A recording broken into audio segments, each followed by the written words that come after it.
we reverently bring the body of our brother to be buried in its human imperfection. Let us pray with confidence to God, who gives life to all things, that he will raise up this mortal body to the perfection in the company of the saints. May God give him a merciful judgment and forgive all his sins. May Christ, the Good Shepherd, lead him safely home to be at peace with God our Father. And may he be happy forever with all the saints in the presence of the eternal King. May the Lord now welcome him to the table of God's children in heaven, and with all the saints may inherit the promise of eternal life. Let us also pray to the Lord for ourselves. May we who mourn be reunited one day with our brother. Together we may meet Jesus Christ when he, who is our life, shall appear in his glory.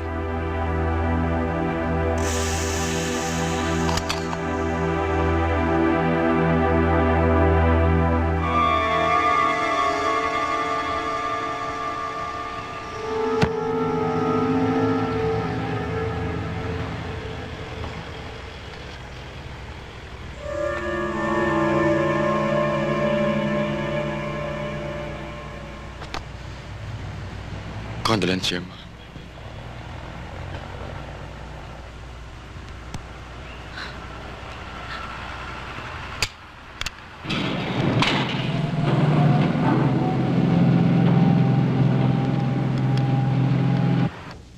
Okay. Attorney, ito na ho.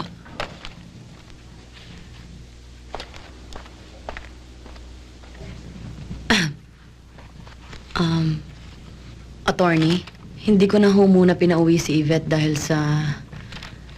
Hindi naman sila close ni Raulio. Baka kako lalo lang makasama sa kanya kung... hindi ho ba, attorney? Total sinabi ko na ho sa kanya, ang mga lolo niya na lang huro ng bahalang... Ibebenta ko na lang ho kaya muna yung bahay. At bibili ako ng maliit na condominium. O di kaya babalik muna ako sa sa Amerika. Sa Amerika.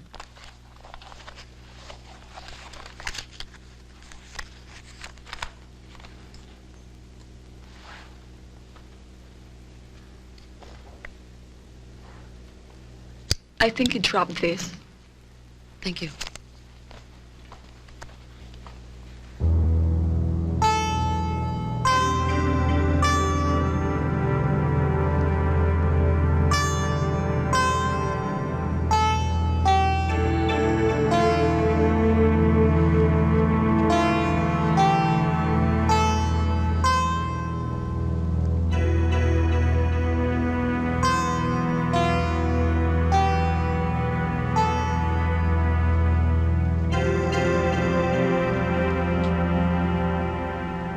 Ma, may bisita po kayo.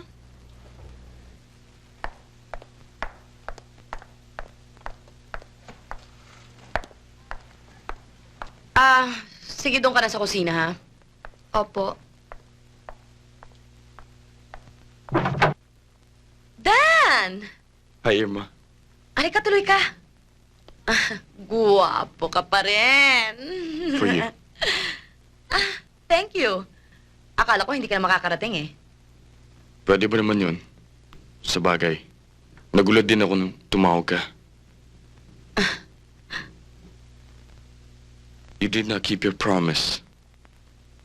You're not wearing it anymore. Ano yan? Yung singsing na binigay ko sa'yo. Yung sing-sing! Si Raulio kasi masyadong seloso. Ayaw niya sinusuot ko yung sing-sing na yun kaya pinatapon niya. Wala na. Oh, hindi mo ba ako i-dinner? Nabuburo na ako dito eh. Shall we? Marta! Ibabad mo nga yung bulaklak sa tubig at baka malanta, ha?